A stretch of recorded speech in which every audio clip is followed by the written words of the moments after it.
देश में आक्रोश है।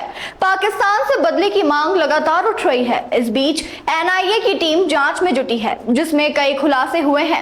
हमले का सीधा कनेक्शन पाकिस्तान से जुड़ रहा है। पाकिस्तानी हुक्मरानों की घबराहट बढ़ती जा रही है। भारत कभी भी बदला लेने के लिए हमला कर सकता है।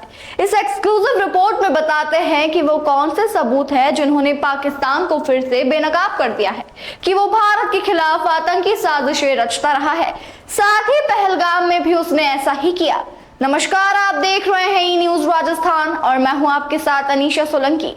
अब ये साफ हो चुका है कि पहलगाम हमले की साजिश के पीछे पाकिस्तान है।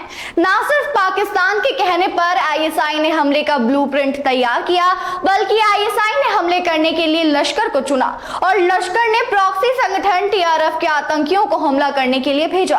एनआईए चीफ भी पहलगाम घटनास्थल पहुंचे, करीब 3 घंटे रुके और ब्रीफिंग ली। इस दौरान कई चौंकाने वाले खुलासे हुए। खुलासा नंबर 1, पहलगाम हमले से पहले टीआरएफ के आतंकियों ने कई और जगहों की भी रेकी की थी, जिसमें गुलमर्ग और सोनमर्ग शामिल है, लेकिन वहां कड़ी सुरक्षा होने से हमला नहीं कर पाए। खुलासा नंबर 2, हमले से 2 दिन पहले ही आतंकी पहलगाम पहुंच गए थे। हमले से पहले 3 बार बैसरन घाटी की रेकी की थी। खुलासा नंबर 3, हमले के लिए कुछ स्थानीय हैंडलर्स ने मदद की। ये पकड़े गए ओजीडब्ल्यू यानी ओवरग्राउंड वर्कर्स ने बताया है।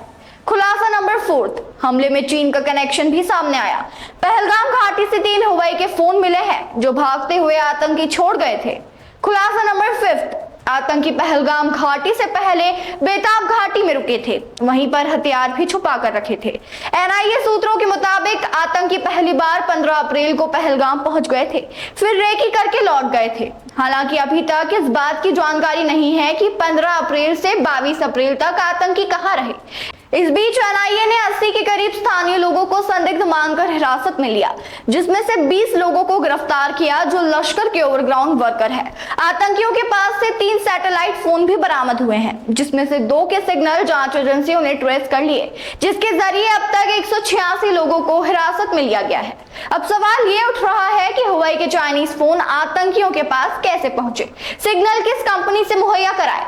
हालांकि अभी तक ये साबित नहीं हो पाया है कि हमले में चीन शामिल है या नहीं, क्योंकि चाइनीज कंपनियों के मोबाइल एक्सपोर्ट भी कराए जा सकते हैं।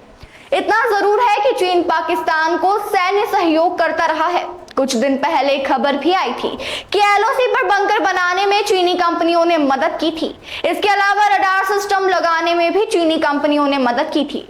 पाकिस्तान की बेचैनी का सबब भारत की युद्धक तैयारियां भी है और बलोच खैबर के अलावा पीओके में हो रहे विरोध प्रदर्शन। पाकिस्तानी सेना बीएलए और पीकेके लड़ाकों के सामने सरेंडर कर रही है।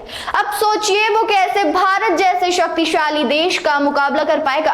पाकिस्तान घर में ही घिर चुका है। पाकिस्तान में आवाम शहबाज सरकार के खिलाफ नारेबाजी कर रही है, जबकि पीओके में विरोध चरम पर है। पाकिस्तान की घबराहट इसी से समझी जा सकती है कि आनन फानन में आधी रात को पाकिस्तान में नए राष्ट्रीय सुरक्षा सलाहकार की नियुक्ति की गई।